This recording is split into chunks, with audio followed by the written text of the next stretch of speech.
Hello ಸ್ನೇಹಿತರೆ, ನಾನಿವತ್ತು ಬೆಂಗಳೂರಿನ ತುಂಬ ಎತ್ತರದ ಹೋಟೆಲ್ನ ತೋರಿಸ್ತಾ ಇದ್ದೀನಿ. ಬನ್ನಿ ನೋಡೋಣ. ಈ ಹೋಟೆಲ್ ಲೊಕೇಟ್ ಆಗಿರೋದು ನಮ್ಮ ಓರಿಯನ್ ಮಾಲ್ ಇರೋ ಬ್ರಿಗೇಡ್ ಗೇಟ್ವೇನಲ್ಲಿ. ಫಸ್ಟ್ ಎಂಟರ್ ಆಗಿದ ತಕ್ಷಣ ನಮಗೆ ಈ ಥರ ಲಿಫ್ಟ್ ಕಾಣಿಸುತ್ತೆ. ಆ ಲಿಫ್ಟ್ ಎಂಟರ್ ಆಗಿ 31st ಫ್ಲೋರ್ಗೆ ಹೋಗುವಾಗ ಲಿಫ್ಟ್ ಹಿಂದೆಗಡೆ ಟ್ರಾನ್ಸ್ಪರೆಂಟ್ ಗ್ಲಾಸ್ ಹಾಕಿದ್ದಾರೆ. ಸೊ ಅಲ್ಲಿಂದ ತುಂಬ ಬ್ಯೂಟಿಫುಲ್ ವ್ಯೂ ಕಾಣಿಸುತ್ತೆ. Brigade Gateway, tall apartments, school, ಹಾಗೆ Brigade school, Sheraton Grand terrace, almost Bangalore view ಕಾಣಿಸ್ತಾ ಹೋಗುತ್ತೆ. ಗ್ರಾವಿಟೇಷನ್ ಫೋರ್ಸ್ ಕೂಡ ಎಕ್ಸ್ಪೀರಿಯೆನ್ಸ್ ಮಾಡ್ತಾ ಇದ್ದೀನಿ. ಆಸಮ್ ಆಗಿದೆ ವ್ಯೂ ಮಾತ್ರ.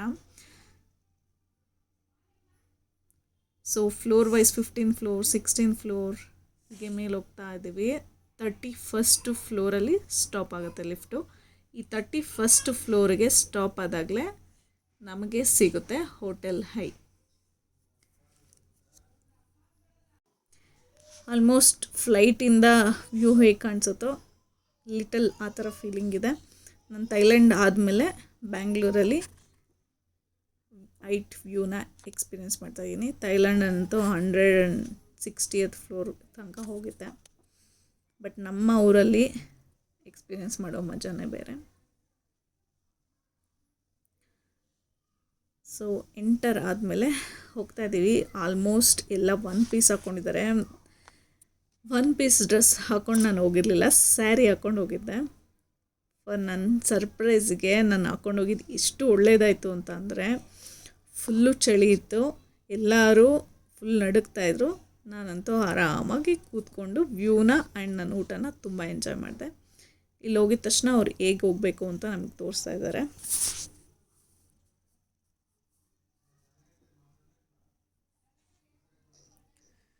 ಸೊ ಎಲ್ರಿಗಿಂತ ನಾವು ಯಾವಾಗಲೂ ಯುನೀಕ್ ಆಗಿರಬೇಕು, ಬೇರೆಯವ್ರ ಬಗ್ಗೆ ತಲೆ ಕೆಡ್ಸ್ಕೊಬಾರ್ದು ಅಂತ ಅದಕ್ಕೆ ತಾನೇ ಹೇಳ್ತಾರೆ ಆಲ್ ಈಸ್ ವೆಲ್. ಸೊ ಇಲ್ಲಿ ಲೆಫ್ಟ್ ಆ್ಯಂಡ್ ರೈಟ್ ಸೈಡಲ್ಲಿ 2 ಸೈಡ್ ಇದೆ. ಸೊ ಒಂದು ಸೈಡಲ್ಲಿ ಸ್ಮೋಕಿಂಗ್ ಝೋನ್ ಇತ್ತು, ಹಾಗೆ ಅಲ್ಲಿ ಡ್ಯಾನ್ಸಿಂಗ್ ಫ್ಲೋರ್ ಇದೆ. ಆಲ್ಮೋಸ್ಟ್ ಎಲ್ಲರೂ ಡ್ಯಾನ್ಸ್ ಮಾಡ್ತಿದ್ರು. ಸೊ ನಾವು ಅದರ್ ಸೈಡ್, ಬೇರೆ ಸೈಡನ್ನ ಚೂಸ್ ಮಾಡ್ಕೊಂಡ್ವಿ. ಸೊ ಅಲ್ಲಿ ವ್ಯೂನ ನೋಡಿಕೊಂಡು ಕೂತ್ಕೊತಾ ಇದ್ದೀವಿ.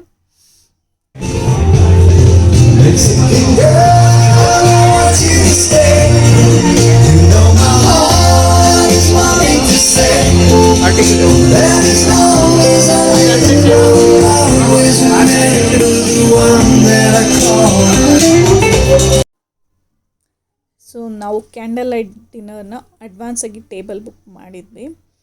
ಸೊ ನಮಗೆ ವ್ಯೂ ಬೇಕು ಅಂತಂದರೆ ಈ ಕಡೆ ಕಾರ್ನಲ್ಲಿ ಕೂತ್ಕೊಂಡ್ರೆ ಆ ಗ್ಲಾಸಿಂದ ಇಡೀ ಬ್ಯಾಂಗ್ಳೂರ್ ವ್ಯೂ ಕಾಣಿಸುತ್ತೆ. ಸೆಂಟ್ರಲ್ಲಿ ಕೂತ್ಕೊಂಡ್ರೆ ವ್ಯೂ ಕಾಣಿಸಲ್ಲ.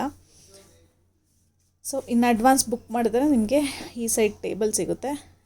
ನಾವು ಹೋಗಿದ್ದ ದಿನ ಸ್ವಲ್ಪ ಬೇಗ ಬಿಟ್ಟಿದ್ದರಿಂದ ಓಕೆ, ಬಟ್ ಆಮೇಲೆ ಕ್ರೌಡ್ ಜಾಸ್ತಿ ಆಗ್ತಾ ಹೋಯಿತು.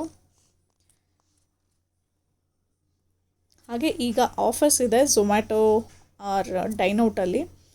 ಅಡ್ವಾನ್ಸಾಗಿ ಬುಕ್ ಮಾಡಿಕೊಂಡ್ರೆ I think up to 50% off ಇದೆ. ಬಟ್ 2 ಪೀಪಲ್ಗೆ ಆಲ್ಮೋಸ್ಟ್ 5000 ಬಿಲ್ ಆಗಿತ್ತು ನಮಗೆ. Desserts, pizza, biryani and starter ಎಲ್ಲ ಸೇರಿ.